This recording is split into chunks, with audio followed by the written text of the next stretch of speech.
मैत्रिणींनो, श्रोते हो, नमस्कार. आजच्या विजयादशमी विशेष वनिता मंडळाच्या कार्यक्रमात मी नेहा खरे आपल्या सर्वांचं मनःपूर्वक स्वागत करते.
रसिका हो, नमस्कार.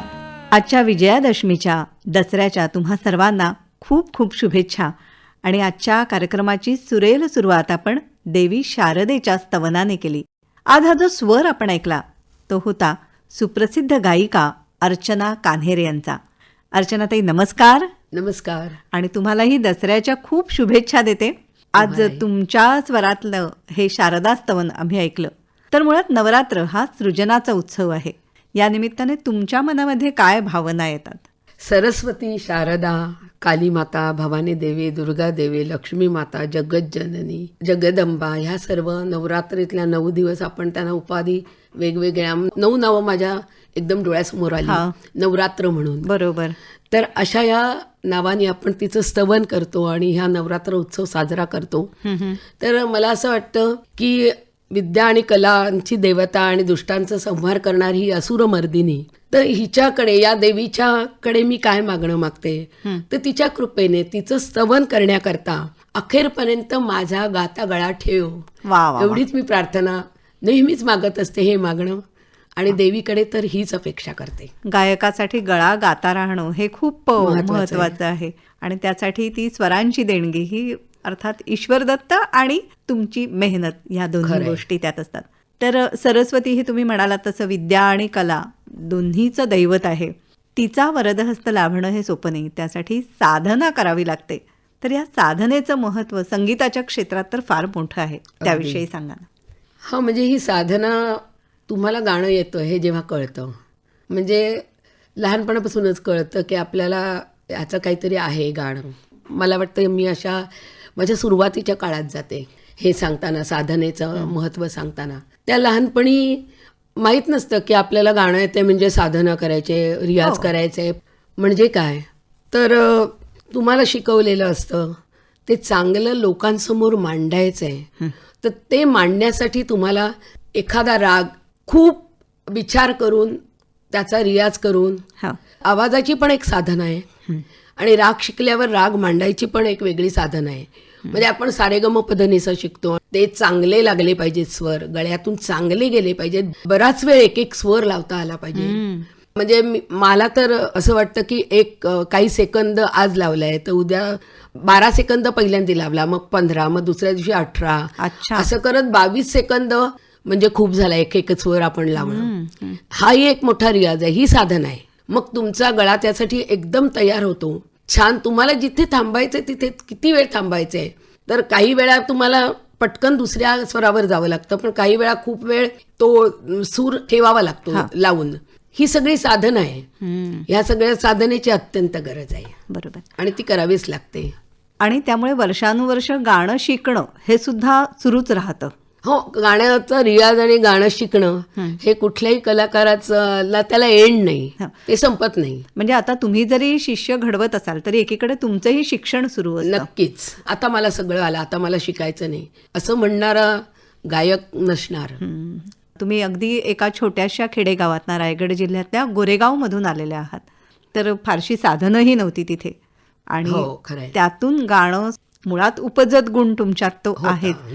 आणि तो वाढवला कसं शिक्षण तुमचं सुरू झालं संगीताचं?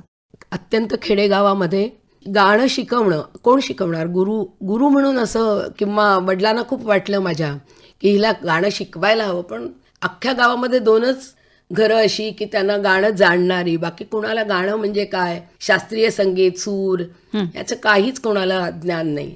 आणि अशा वेळेला माझा कोण गुरु झाला असेल तर आकाशवाणी, अरे वा. रेडिओ.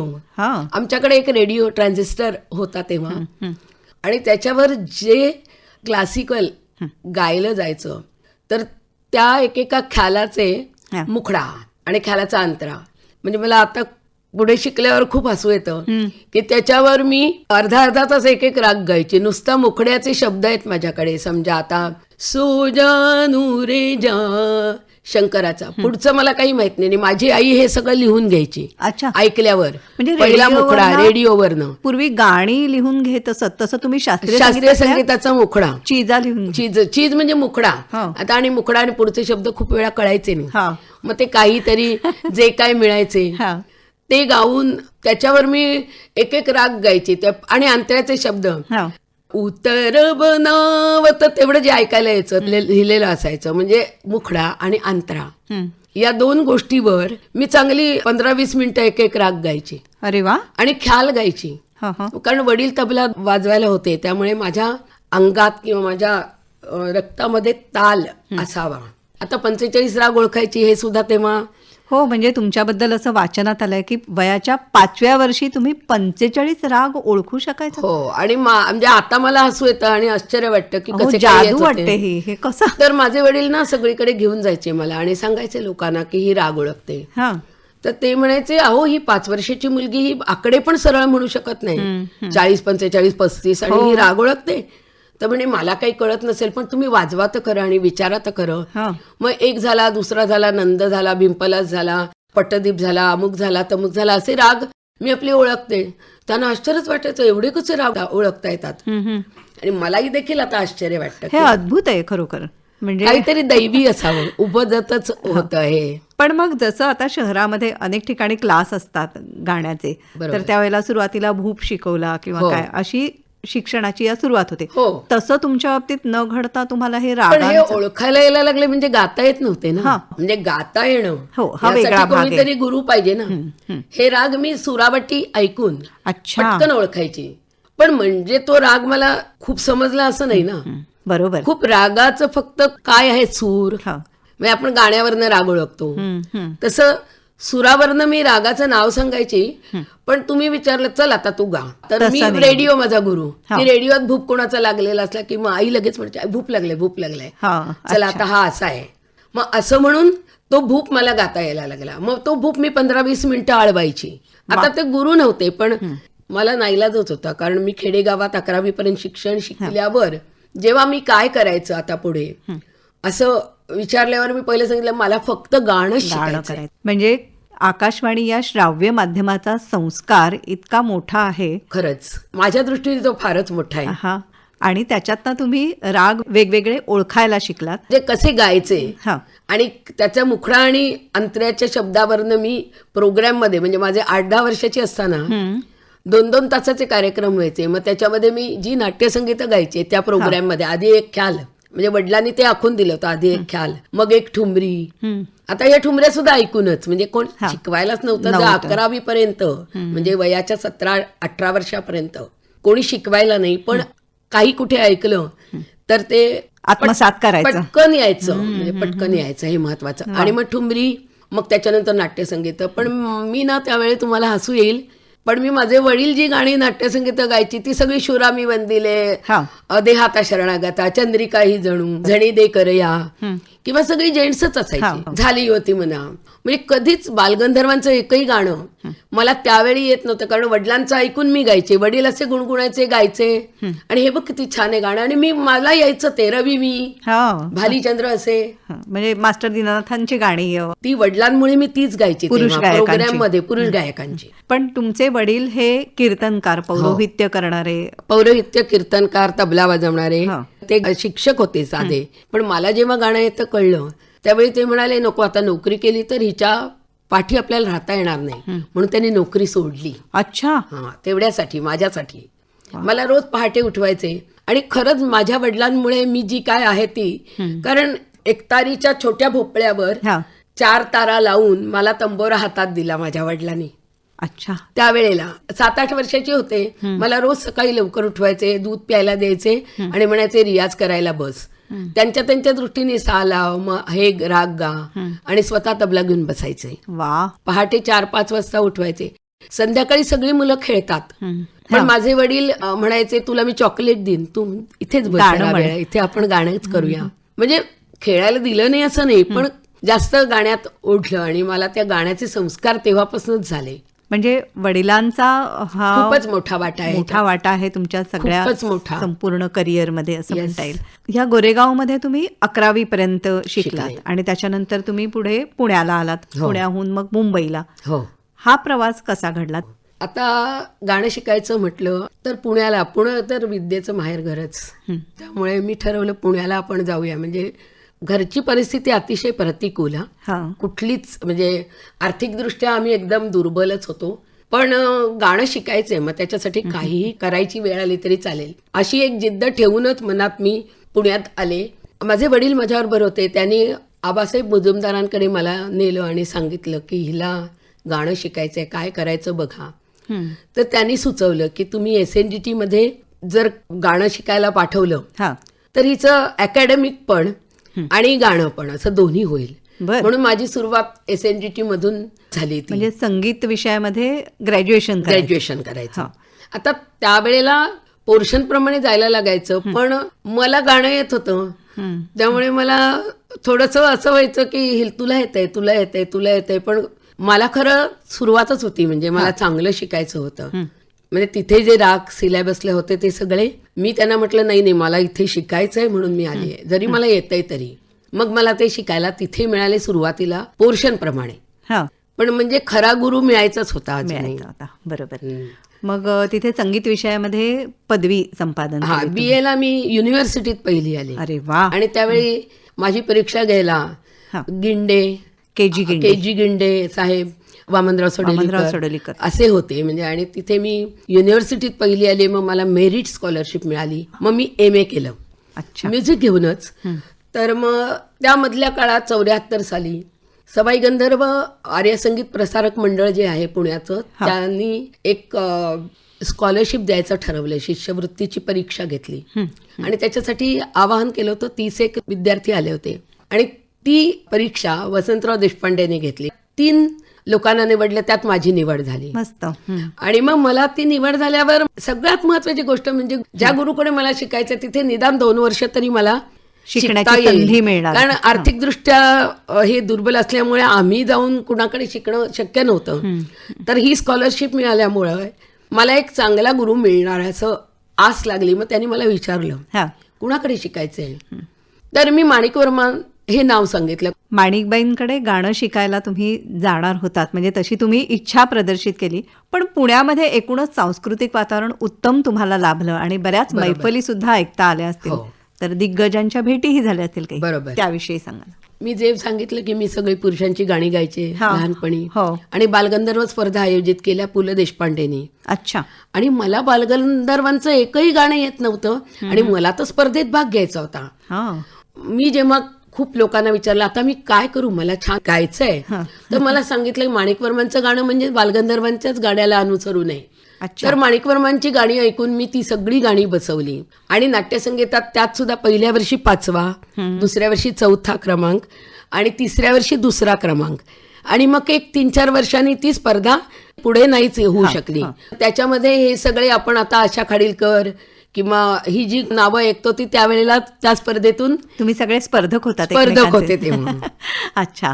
या प्रकारची स्पर्धा आणि पुढे जाऊन माणिकताईंकडे गाणं शिकायला येणं हा आयुष्यातला फार मोठा अत्यंत चांगला योग होता माझ्या दृष्टीने. म्हणजे मी भाग्यच समजते माझं. माणिकबाईंकडे येताना तेव्हा शिष्यवृत्ती जाहीर झाली आणि त्यांना सांगितलं, तेव्हा ती माणिकताईंकडे जाऊन आधी गाणं ऐकवायचं होतं आणि त्या हो म्हणाल्या पाहिजेत ना. मला शिकायचंय पण त्यांनी मला ऍक्सेप्ट केलं पाहिजे, गुरुने स्वीकारायला हवं. हा. तर ते गुरुनी जेव्हा गाणं ऐकलं तेव्हा त्यांनी मला लगेच काहीच सांगितलं नाही. त्यामुळे मी टेन्शनमध्ये की आता मला शिकायला मिळणार की नाही. तर त्यांनी त्यांना कळवलं. तर त्या लोकांनी मला असं सांगितलं की तुला त्या शिकवायला एकदम तयार आहे, छान मनापासून. अच्छा. त्यांना तुझा आवाज आवडलाय आणि त्यांना असं वाटतंय की तू करशील, तर त्यांनी दिलेली आहे परवानगी. तर मला खूप आनंद झाला. पण त्या ऐकत असताना खूप दाद देत होत्या. पण मला असं समोर सांगितलं नाही की मी चालेल, मी त्यांना सांगते तू ये म्हणून. पण हे नंतर जेव्हा ऐकलं तेव्हा मला खूप आनंद झाला आणि मग आमची शिकवणी सुरू झाली माणिकताईंकडे. वा. माणिकबाईंकडे आल्यानंतर काय काय मिळालं तुम्हाला? ती शिकवणी सुरू करत असताना जे मी आधी शिकले आणि जे मी गात होते त्यापेक्षा आपण काहीतरी वेगळं आणि खूप डीप स्टडी करतोय आणि खूप सखोल ज्ञान मिळते आपल्याला, हे जाणवत होतं. वा. माणिकताईंकडे शिकताना. BA आणि MA तुम्ही संगीत विषयामध्ये केलं, त्यामुळे एका प्रकारे तुमचा पाया त्याचा आपण म्हणू, त्याचं म्हणजे सिलेबस जे होतं, अभ्यासक्रम म्हणजे माहिती झाली होती, त्या दृष्टीने तयारी झालेली होती, माहिती झाली होती रागांची वगैरे. पण माणिकबाईंकडे आल्यानंतर खरं वेगळी दृष्टी मिळाली. एक वेगळी दृष्टी मिळाली. खरंय. आता माणिकबाई नाट्यगीत उत्तम गायच्या, भावगीतं छान गायच्या, शास्त्रीय संगीतही उत्तम. तर तुम्हाला कशा पद्धतीने त्या शिकवायच्या? हो, त्या मला म्हणाल्या की क्लासिकलच शिकायचं. आणि गेल्यावर त्यांनी आधी सांगितलं होतं, तू माझ्याकडे कशासाठी आली आहेस? माझं नाव ऐकून आली आहेस का खरंच गाणं करायचंय आणि खरंच माझं गाणं आवडतं म्हणून आलेस? तर मी म्हटलं नाही, मला गाणं करायचंय आणि तुमचं गाणं आवडतं. तर म्हणे कारण तुला तुझं गाऊन तुला सिद्ध व्हायचंय, मी काही त्याच्यासाठी तुझं नाव वगैरे सुचवेन असं काही नाही होणार आहे, तुला सिद्ध व्हायचंय स्वतःला. हे पहिलंच सांगितल्यामुळे आपण अवलंबूनच गुरूंवर नाही, आपण फक्त गुरूंनी दिलेला अभ्यास आपण करायचा, दिलेलं शिकवलेलं ज्ञान आपण आपल्याला ग्रहण करायचं, एवढंच होतं. आणि मग त्यांनी मला सांगितलं की आता 2 वर्षाची स्कॉलरशिप आहे, तर तुला वाटेल भराभर आपले भरपूर राग मी शिकवेन. तर पहिला यमन मी सांगेपर्यंत दुसरा राग तू विचारायचा नाहीस कधी घेणार, हे पहिलंच सांगितलं. अच्छा. त्यामुळे मला यमन ऐकताना आणि करत असतानाच कळत होतं की आपण काहीतरी दिव्य आणि वेगळं शिकतोय आतापर्यंत शिकल्यापेक्षा. मला पण वाटत नव्हतं यांनी आता दुसरा राग घ्यावा. 11 महिने शिकवून झाल्यावर त्यामुळे आता मी तुला यमन माझ्याकडून झालेला आहे शिकवून, आता आपण जोग कंस राग घेऊ. दुसराच राग त्यांनी एवढा अवघड घेतला. पण मला कुठलेही पुढचे राग करताना 12 महिने त्यांची अशिस्त किंवा त्यांच्या घराण्याचं किंवा त्यांच्या गाण्याचं एक पद्धत किंवा आपण म्हणतो स्टाईल ती आल्यामुळे मला पुढचे राग शिकायला फार वेळ गेला नाही. अच्छा. पण तरी 2च वर्षाची स्कॉलरशिप होती, तर मला चिंता होती. पण मी अशी भाग्यवान आहे की त्यानंतर 2 वर्ष पूर्ण झाल्यावर मी त्यांना सोडलं नाही आणि त्यांनी मला सोडलं नाही आणि असे आम्ही 13-14 वर्ष मी त्यांच्याकडे शिकतच राहिले. खूप छान. म्हणजे हे खरोखरच भाग्य म्हणायला हवं. यमन तुम्ही मगाशी उल्लेख केलात, माणिकबाईंनी शिकवला तुम्हाला पहिला राग, तर थोडीशी झलक आम्हाला ऐकवणार का? यमन राग शिकवला आणि ख्याल शिकवला, त्याच्यानंतर पहिला झुमरा शिकवला. अच्छा. आणि बऱ्याच बंदिशी शिकवल्या त्यांनी त्यातल्या. आणि हे पण होतं त्यांचं की तुम्ही कोणाचं ऐकून करू शकता, निरनिराळ्या बंदिशी तू जमवू शकतेस तुझ्याकडे. हा, हा. त्यामुळे अशा मीही जमवल्या, अगदी येरी आली पिया बिन पासून. आणि मग त्यांच्याकडून एक खास मला बंदिश मिळाली, ती खूप कमी लोक गातात. अच्छा, आणि ती मी तुम्हाला ऐकवते. जरूर.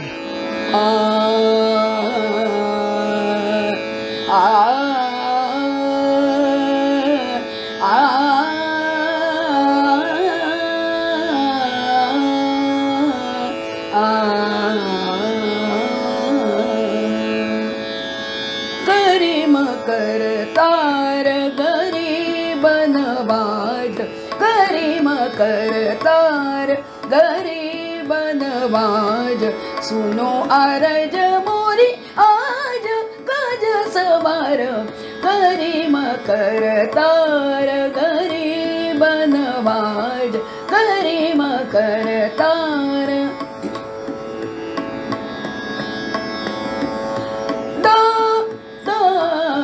दो जगत के हो,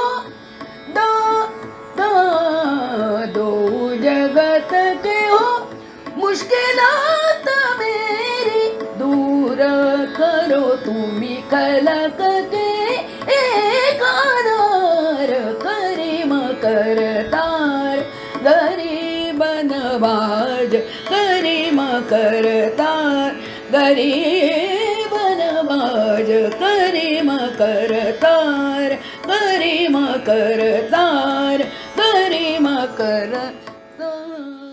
वा वा वा, फार छान. एक वातावरण छान निर्माण झालं या बंदिशीने. माणिकबाईंचं गाणं हे अतिशय लढीवाळ, बोलकं, सुरेल, सगळ्यांना भावणारं अशा तऱ्हेचं होतं. त्यांचं व्यक्तिमत्वही तसंच होतं. होय, अगदी. तर त्यातून काय काय घेता आलं? हा, म्हणजे आता त्या वर्सटाईल गायिका होत्या, त्यामुळे त्या उत्तम क्लासिकल, उत्तम ठुमरी, उत्तम नाट्यसंगीत आणि उत्तम भावगीत लावणीपर्यंत सगळे गीत प्रकार गायच्या. पण असं खूप गातात, पण तो प्रकार त्या बाजामध्ये ठेवणं हे सोपं काम नाहीये आणि हे त्याच करू जाणे. आणि अशा गुरु मिळाल्यामुळे मी पण कधी कुठल्याही गीत प्रकाराला कमी समजलं नाही. भावगीत गाणं सुद्धा अवघड आहे, नाट्यगाव अवघड आहे, ठुमरी अवघड आहे, क्लासिकल पण सगळ्या ह्या गोष्टीला क्लासिकल बेस हा हवाच. त्यामुळे त्यांनी मला एकही नाट्यसंगीत शिकवलं नाही. अच्छा. त्या म्हणाले, तुला जर मी चांगलं क्लासिकल जे काही शिकवलंय क्लासिकल, त्याच्यावरनं तू माझी गाणी कुठलीही गाऊ शकशीलच, तर तू तो विचार कर. पण मी खूप हट्टाने त्यांच्याकडनं एक पुष्पपराग, जे त्यांचं नाट्यपरागला तुम्ही ऐकत असाल, अतिशय काय गायलंय, बालगंधर्व गायकी समोर उभी केली आहे.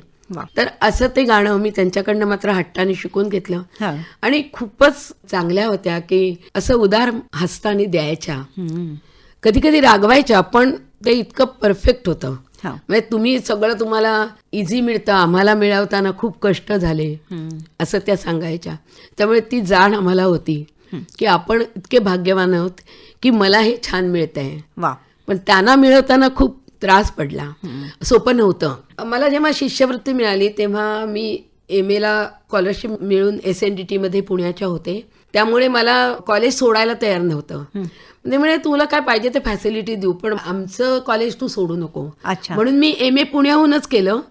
त्यामुळे मला बाईंकडे येण्यासाठी पुणा बॉम्बे प्रवास करायला लागला. आणि मी शनिवार रविवारी यायचे. तर तुम्हाला आश्चर्य वाटेल, मी शनिवारी यायचे, शनिवारी जायचे, रविवारी यायचे, रविवारी जायचे. बरं. असं मी, म्हणजे जी स्कॉलरशिप होती माझी, जवळजवळ 1-1.5 वर्ष मला करावं लागलं. नंतर मी MA झाल्यावर मी मुंबईत आले. पण म्हणजे त्याआधी प्रवास, म्हणजे मी म्हटलं माझं कॉलेज आहे, मग त्यांनी मला शनिवार रविवारी शिकवायला तयारी दाखवली. पण जेव्हा त्यांना कळलं की मी शनिवारी परत जाते पुण्याला, तेव्हा त्या मला म्हणाल्या की अगं तू शनिवारी माझ्याचकडे राहा. तो मला एक मोठा आनंदाचा क्षण होता की सहवास मिळाला. त्यामुळे त्यांचं सगळं करिअरमध्ये त्यांना जे काय अनुभव आले, म्हणजे मला सहवासामुळे शिकता आलं, भरपूर ऐकता आलं आणि शिकता आलं. प्रत्येक पिढीचे संघर्ष वेगळे असतात, खरं म्हणू आपण. खरंय. माणिकबाईंनी हे जे वेगवेगळे गीत प्रकार आपल्या गळ्यामधून लीलया त्या साकारायच्या, सादर करायच्या. तर तुम्ही सुद्धा कार्यशाळेमध्ये. हो, मी घेते. आता आपण एखादा गीत प्रकार म्हणतोय, समजा मी नाट्यसंगीत म्हणते, तर मी नाट्यसंगीत गाते असं न म्हणता मी जर गाईन त्या पहिल्या आलापातच मी हे नाट्यसंगीत गाते हे समजेल, हा अशी त्याची सुरुवात पाहिजे, बर. असा त्याचा सुरुवातीचा आलाप पाहिजे. त्यांचं म्हणणं होतं, आता त्यावेळी भावगीतं गायचे ते काय असं ऑर्केस्ट्रेशन काहीच नव्हतं त्याला, हो गायचं सूर मिळाला थोडंसं गायचं. तर त्यांचं असं म्हणणं कुठलंही गाणं गाताना सुरुवात करताना सा थोडासा आलाप असं झाल्यावरच गाणं सुरू करा, डायरेक्ट गाणं सुरू करा हे त्यांना पटत नव्हतं. हा हा. आणि त्यामुळे त्यांच्या स्टाईलचा मी अभ्यास केला. तर आता तुम्हाला मी बंदिश ऐकवली तेव्हा मी जो आलाप केला हो. तो किती संथ आणि साधा, कारण तो मला राग एस्टॅब्लिश करून राग सुरुवातीपासून जायचा आहे म्हणून बंदिशीचं तुम्ही ऐकलं, बरोबर. त्या पद्धतीने मी तो आलाप केला. आता मला नाट्यसंगीत गायचंय तर मी नाट्यसंगीत गाताना असं करून चालणार नाही, कारण त्या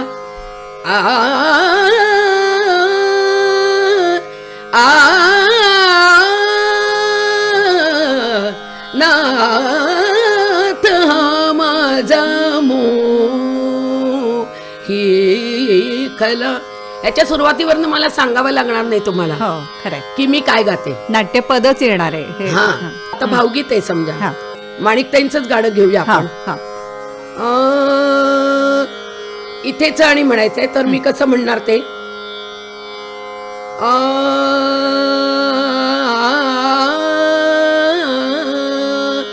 इथेच आणि या बांधावर, हीच सुरुवात झाली पाहिजे. हा. खूप गाऊन मला दाखवायचं नाही, पण सुरुवातीला थोडा आलाप हवा. हो, हो. आता त्या ठुमरी पण गायच्या. आता ठुमरीला मात्र आपण राग वेगळा घेणार आहोत, हा. त्यामुळे ठुमरी गाताना मी काय घेईन, हा. कसं आलाप घेईन, तर छब दिखला जो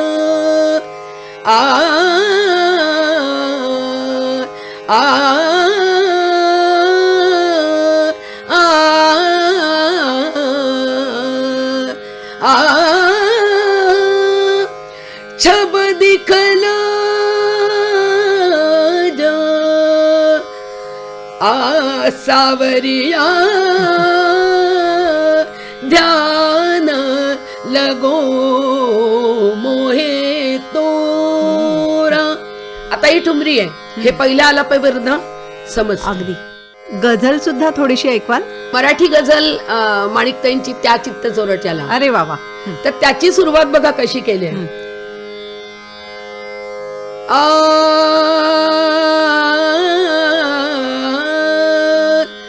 त्या चित्त चोरट्याला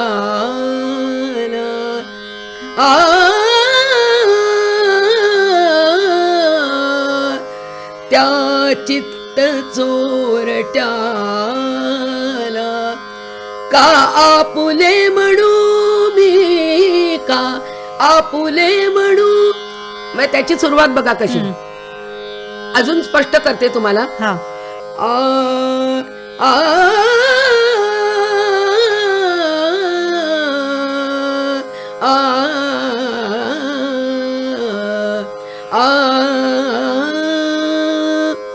त्या चित्त चोरट्याला, त्या चित्त चोरट्याला का आपुले म्हणू मी, का आपुले म्हणू. आता बघा कशी सुरुवात आहे याची परत वेगळी सुरुवात, भावगीताची वेगळी सुरुवात, नाट्यसंगीताची वेगळी सुरुवात. असं हे जरा वेगवेगळ्या प्रकाराने पटकन आपण कोणता प्रकार गातोय हा नजरेसमोर येतो. वा. आणि खरंच तुमच्या त्या आलापातून कळत होतं की आता तुम्ही काय गाणार आहात. म्हणजे गझल म्हणताना आता काहीतरी कहन असणार आहे याच्यामध्ये, कळत होतं तुमच्या सुरावटीतनं. माणिकबाईंनी भरभरून तुम्हाला दिलं आणि 2 वर्षाच्या ऐवजी जवळजवळ 13-14 वर्ष तुम्ही बाईंकडे शिकत राहिलात. त्याच वेळेला पंडित जितेंद्र अभिषेकी यांच्याही अनेक मैफली तुम्ही ऐकल्यात आणि त्यांच्याकडे प्रत्यक्ष गाणं शिकायला म्हणून नाही पण तरी सुद्धा खूप शिकता आलं. त्याविषयी सांगा ना. जरूर. माझं गाणं चालू असताना, शिक्षण चालू असताना मी जितेंद्र अभिषेकी ह्या व्यक्तिमत्वाच्या संगीत रचना आणि संगीतावर प्रचंड मला वेडच होतं. म्हणजे मला जितेंद्र अभिषेकींच्या अनेक मैफिली ऐकून आणि माझ्या गळ्यात माहित नाही मला, पण खूप तो बाज येतो असं लोकांनाही वाटतं आणि ते ओळखलं असावं. मला अशी संधी चालून आली. मला एकदा जितेंद्र अभिषेकींनी एका स्पर्धेमध्ये पारितोषिक समारंभाला प्रमुख पाहुणे आले होते आणि पहिल्या आलेल्या लोकांना गायचं होतं. त्यावेळेला माझं गाणं ऐकून माहित नाही त्यांनी मला बोलवलं आणि त्यांच्या कार्यक्रमात सहभागी करून घ्यायला लागले ते. अरे वा. त्याचं मला मोठं नवल आहे. कारण आणि मी एकदा त्यांना विचारलं पण की मला आता तुमच्याकडे शिकायचंय. पण मला असं वाटतं की माणिक वर्मा आणि जितेंद्र अभिषेकी हे दोन्ही जगन्नाथबुवा पुरोहितांचे शिष्य असल्यामुळे मला ते जमत होतं.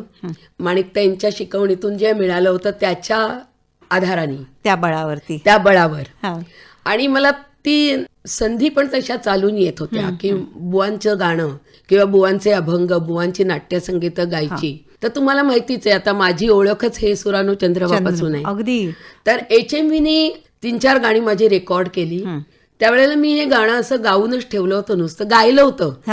त्यावेळेला जयस्वाल होते तिथे मुख्य, त्यांना हे गाणं खूप आवडलं होतं. तर हे गाणं रेकॉर्ड करून पुढं त्याचं काहीच झालं नाही. पण जेव्हा कुसुमाग्रजांच्या आठवणीसाठी जेव्हा HMVनी काही गाणी केली त्याच्यात हे गाणं वरती आलं माझं. म्हणजे हे गाणं फक्त एकच गाणं, म्हणजे आकाशवाणीच्या तर सगळ्या केंद्रांवरून महाराष्ट्रातल्या हे गाणं घरोघर पोहोचलेलं आहे आणि प्रत्येक मनामनात अगदी रुंजी घालणारं असं गाणं. हे सुरांनो चंद्रवा म्हटल्यानंतर अर्चना कान्हेरे असं मुळात तेही अभिषेकी बुवांचं गाणं. हो, आणि त्यांचं ऐकूनच मी ते शिकलेले. प्रत्यक्ष सीना बसीना अशी मला तालीम नाही मिळाली, पण त्यांना माहिती होतं की मी त्यांची गाणी त्यांच्या पद्धतीने गाते म्हणून त्यांनी मला, मी जेव्हा त्यांना म्हटलं मी तुमचं नाव सांगणार माझे गुरु म्हणून, तर म्हणे काही हरकत नाही. मला परवानगी मिळाली होती. वा. आणि त्यांनी त्यांच्या मैफलींमध्ये तुम्हाला खूप सहभागी करून घेतला. अनेक त्यांच्या नवीन नवीन उपक्रमातल्या एक मुख्य म्हणजे जितेंद्र अभिषेकींचं मत्स्यगंधा ते महानंदा. म्हणजे मी मला भाग्यवान समजते की त्यांच्या बैठकीवर ते बसलेले असताना त्यांच्या कार्यक्रमात अजित कडकडे, राजा काळे, आशा खाडीलकर, मी, देवकी पंडित, आम्ही सगळे याचे सहभागी झालोय आणि त्यांच्या बाजूला बसून गायलोय. मला वाटत नाही की ह्यापेक्षा काही मोठा आनंद गायकाला असू शकेल. आता आपण नाट्यसंगीताविषयी इतकं बोलतोय तर झलक एखादी नाट्यसंगीताची आपण ऐकूया. बरं.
अभिषेकी बुवांच्या कार्यक्रमात गायला मिळणं ही तुम्ही म्हणालात तशी एक सुवर्ण संधी होती. आज दसऱ्याचा सण आहे, तर सुरांचं सोनं आणि आठवणी सुद्धा ऐकणार आहोत.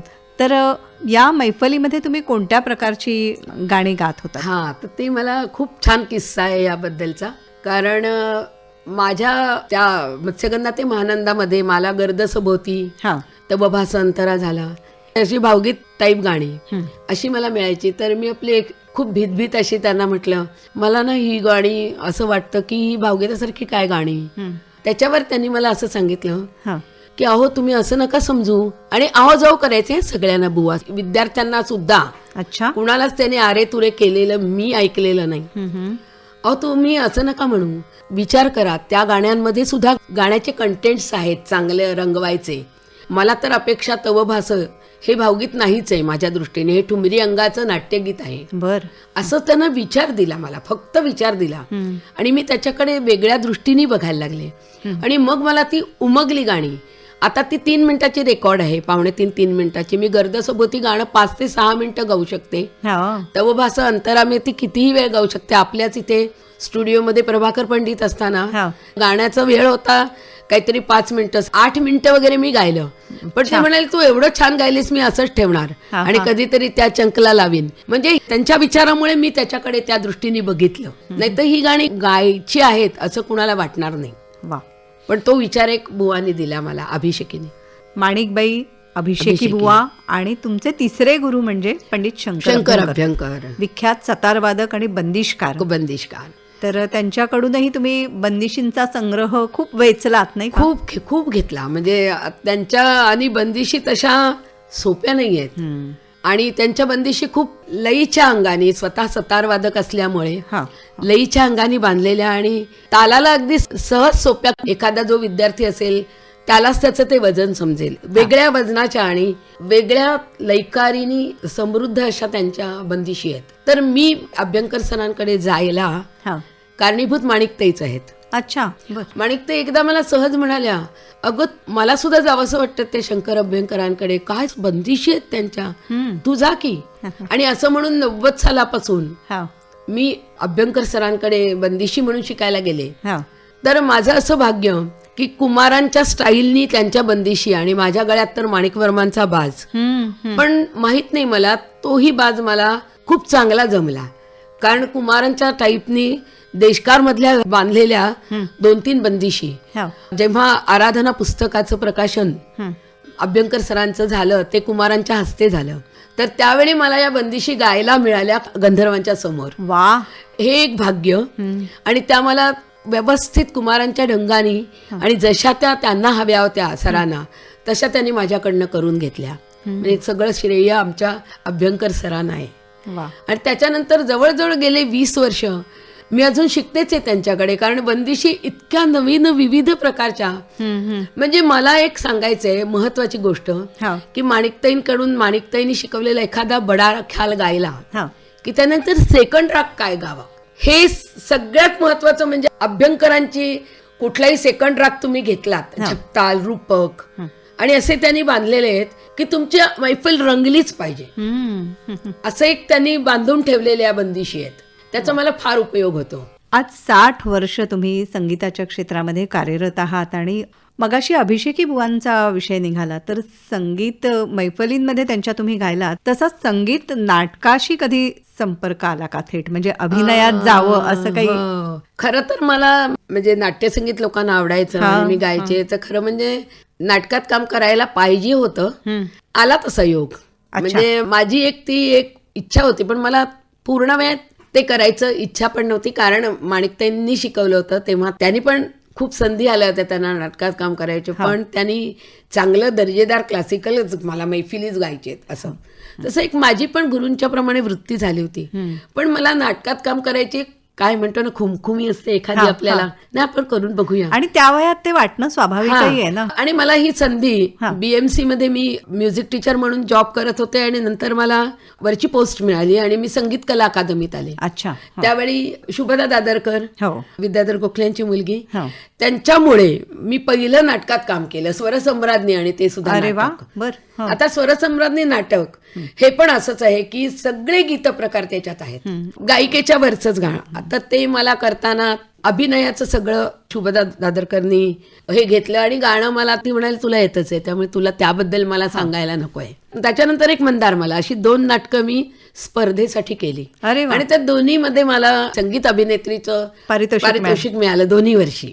आता तुम्ही उल्लेख केलात की तुम्ही मुंबई महानगरपालिकेमध्ये संगीत कला अकादमीमध्ये होते. नोकरी करत होता. हां. तर हा काळ कसा होता? हा, आता मला नोकरी म्हटल्यानंतर आर्थिक स्थैर्य मिळालं, पण गाणं करताना माझी कसरत व्हायची जरा, कारण गाण्याचा रियाज हा झालाच पाहिजे. तर तो रियाज करण्यासाठी मी 2 सेशन असायची. सकाळी एक लवकर जायचं शाळेमध्ये शिकवायचं आणि दुपार सगळी फ्री मिळते म्हणून बहुतेक लोक ते पसंत करायचे, पण मी दुपार करायची कारण माझा सकाळचा रियाज. अच्छा. त्यासाठी मी 12:30 वाजता वगैरे जे सेशन असायचं त्याला माझी प्रेफरन्स असायचा. केवळ गाणं करता यावं, म्हणजे हे दोन्ही सांभाळताना मला थोडी तारेवरची कसरत करायला लागली, पण ती मी आनंदाने केली कारण मला गाणं करायचंच होतं. अच्छा. मग अकादमीतलं हे काम कशा स्वरूपाचं होतं तुमचं? मग आधी मी मुलांना शिकवत होते, विद्यार्थ्यांना, म्युन्सिपाल्टीच्या शाळेत. त्याच्यानंतर शिक्षकांना शिकवायचं काम मिळालं, म्हणजे शिक्षकांनी मुलांना कसं शिकवायचं त्याचं ट्रेनिंग, ते वेगवेगळे उपक्रम राबवायचे. ह्या कामात मला वेगळं जरा काम मिळालं. आणि लहान मुलांच्या मध्ये आधी मी 15 वर्ष केल्यावर मला मिळाल्यावर अजून जरा मजा आला. इथे आपण तुमच्या वैयक्तिक आयुष्याकडे वळूया. तुमचे जोडीदार विश्वनाथ कान्हेरेजी, यांची भेट कशी झाली आणि तुम्ही दोघंही एकाच क्षेत्रात असणं याचा फायदा कसा होतो? आधी माझं एक उद्दिष्टच असं होतं की मला कलाकाराशीच लग्न करायचं नक्की ठरलं होतं. आणि त्याचं कारण की संसार करताना माझं गाणं कुठेही थांबू नये, हाच एक केवळ हेतू होता. त्यामुळे नुसती आवड असणारी नको होतं, त्यात पूर्ण भिजलेला जो मनुष्य असतो असा आपल्याला जोडीदार मिळाला पाहिजे. आणि तसा मिळाल्यामुळे संसार सुरेल झाला. पण मग तुमचं लव्ह मॅरेज की कसं? म्हणजे मी माझ्या वडिलांना सांगितलं की या मुलाला विचारा, कारण ते हार्मोनियम साथीला असायचे खूप वेळा आधी. आणि ह्या मुलाला विचारा, कारण मला माझं गाणं करायला नक्की मिळेल. असं केलं तर कुठे प्रोग्रामला जाताना बरोबर असलं की प्रॉब्लेम नसतो असं. यामुळे मला जरा त्याचा खूपच उपयोग झाला. शेवटपर्यंत संगीतातच मी राहू शकले. त्याचं कारण हे माझा जोडीदार. तुमच्या पुढच्या पिढीमध्ये संगीत कितपत रुजलेलं आहे? मला एक मुलगा आहे, मिस्टर पेटी वाजवतात, मी गाते म्हणून त्याला तबला शिकवायचा, असं लहानपणापासून त्याला तबला शिकवला. बरं. आणि अगदी नाना मोळे, मंगेश मोळे, आत्ता सध्या तो ओमकार गुलवाडींकडे गाणं शिकत होता, पण तो राम देशपांड्यांकडे ऑनलाईन गाणं शिकला. तो अमेरिकेत असतो, पण तो त्यांच्याकडे गाणं सुरू करून गाणं शिकल्यावर डायरेक्ट मला एक दिवशी म्हणाला माझा अर्धा तास यमन नाही. अरे वा. त्यामुळे मी अगदी हादरूनच गेले की हा मुलगा अर्धा तास यमन कसं गाईल, की आता तो गाण्यात रमलाय आणि तबलाही वाजवतो सुरेख. अरे वा. त्यामुळे पुढल्या पिढीत हे जात आहे. आणि माझ्या नातवांना पण एकाला तबला एकाला हार्मोनियम असं शिकवून पुढे गाणं न्यायचा सगळ्यांचाच मानस आहे. तुमच्या घरामध्ये हे गाणं जसं रुजत गेलं तसंच तुमच्या शिष्यांमध्ये सुद्धा ते उतरवण्याचा पुरेपूर प्रयत्न तुम्ही करता आणि अगदी मनापासून तुम्ही शिकवत असता, तळमळीने. शुद्ध शास्त्रीय संगीत ज्याला आपण म्हणतो ते. तर असते मला खूप आवडतं, कारण काय आपण आपल्याला मिळालेली विद्या, आपल्याला मिळालेलं ज्ञान हे आपल्या विद्यार्थ्यांना यावं आणि ती एकदम छान त्याच्यामध्ये त्यांनी नाव मिळवावं अशी माझी इच्छा असते. त्यामुळे मी एखादा प्रकार म्हणजे क्लासिकलच शिकायला सांगते सगळ्यांना आधी, नाही क्लासिकलच शिकवते. पण जर स्पर्धेत लोकांना कळायला पाहिजे ना तुम्ही काय करताय, तर स्पर्धेत भाग घेतला तर नाट्यसंगीताचंही मार्गदर्शन.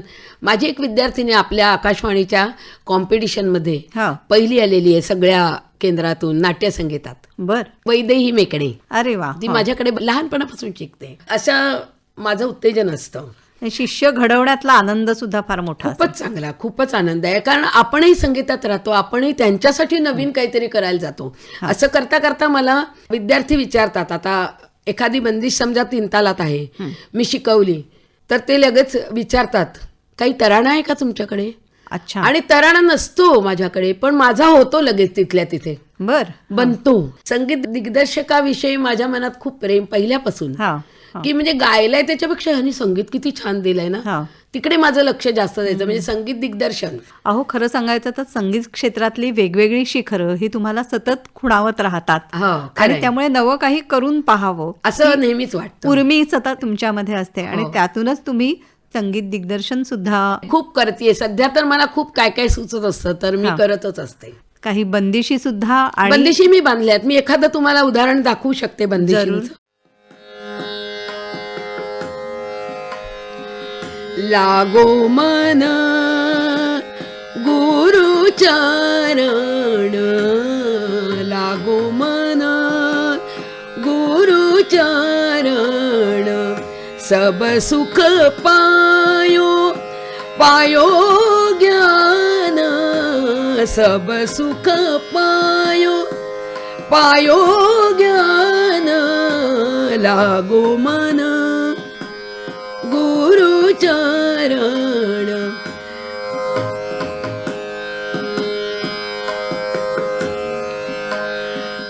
दरस देहो दरस देवो लागी तो से लगन, आई तोरे शरण, लागो मन. अशी छान बंदिश झाली. वा वा. हा बघा, मी एक तराणा बांधलाय, बघा तुम्हाला कसा वाटतोय. तारे दानी दीप दीप तनन, तारे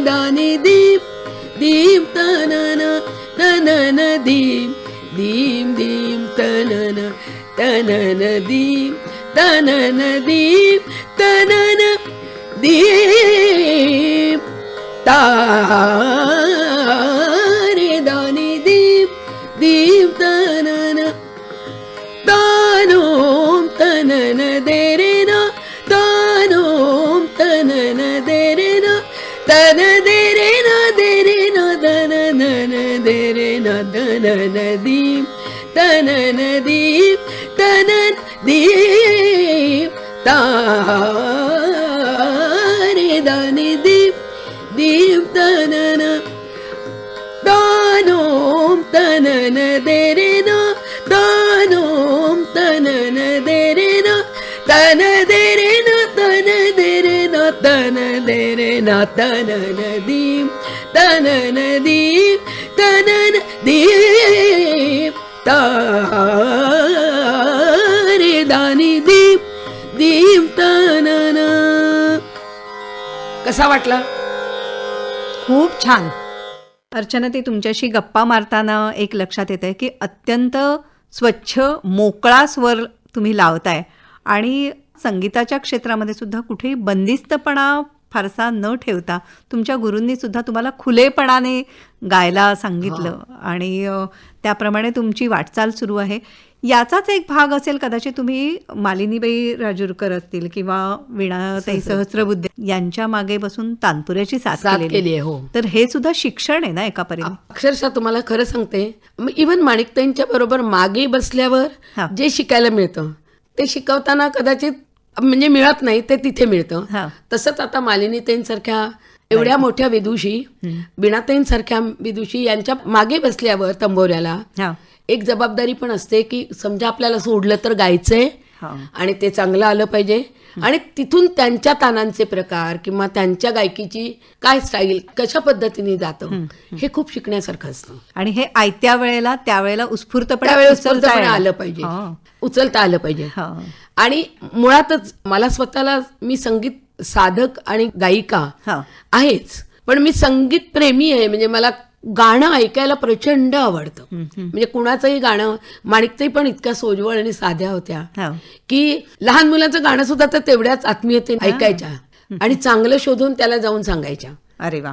म्हणजे घेण्यासारखा गुण आहे त्या संस्काराने असेल. मला ही प्रचंड कुणाचंही गाणं मी ऐकते, ऐकल्यानंतर मला कळलं तरी चांगलं काय आहे ते जाऊन सांगायचं. अरे वा, हेही फार महत्वाचं आहे ना, की दुसऱ्याला दाद देता आली हो. पाहिजे आपल्याला मोकळेपणी. आकाशवाणी मुंबईमध्ये तुम्ही अनेक वर्ष येता, तर इथल्याही काही आठवणी असतील. मग अशी तुम्ही प्रभाकर पंडितांचा उल्लेख सांगेन नाव केलात. केलं. हो, तर इथे खूप चांगले गुणी कलाकार भेटले.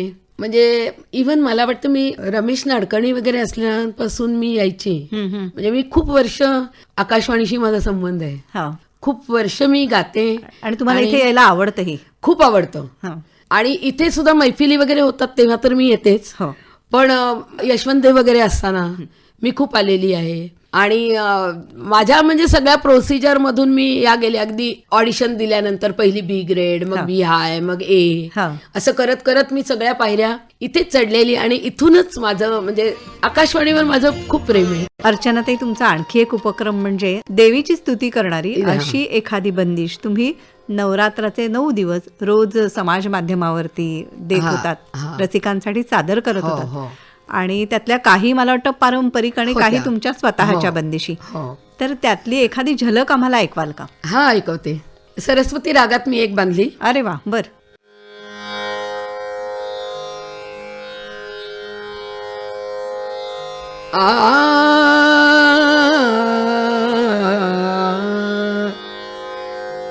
हे माता शारदा, हे माता शारदा, हे माता शारदा, हंसारूढ वाग्देवी, हंसारूढ वाग्देवी, तुमहि स्वरदा वरदा, हे माता शारदा, हे माता शारदा.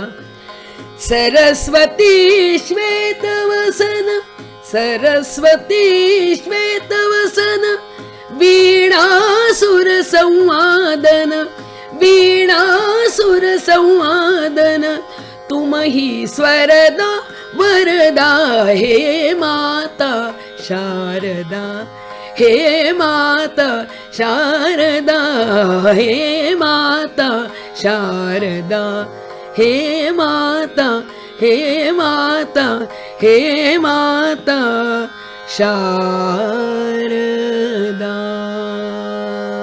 वा वा वा, स्वरदा वरदा देणारी अशी ही माता शारदा. तर तिचा वरदहस्त तुमच्यावरती कायम राहो आणि तुमच्याकडनं आम्हाला नेहमी असंच काहीतरी नवीन ऐकायला मिळो, ही सदिच्छा आजच्या या आपल्या गप्पांच्या शेवटाकडे मी व्यक्त करते. अर्चनाताई, अशाच येत राहा आणि छान छान आम्हाला नवीन नवीन ऐकवत राहा. मनापासून आभार मानते. धन्यवाद. बरं, तर श्रोते हो, मैत्रिणींनो, याबरोबरच आजचा वनिता मंडळाचा कार्यक्रम समाप्त करताना आपल्याला सर्वांना दसऱ्याच्या मनःपूर्वक शुभेच्छा. मी नेहा खरे, माझ्या सहकारी मधुलिका नेरुरकर, चेतना झांजे, सुहिता मराठे आणि तेजस्वी कांबळे यांच्यासह आपला निरोप घेते. नमस्कार.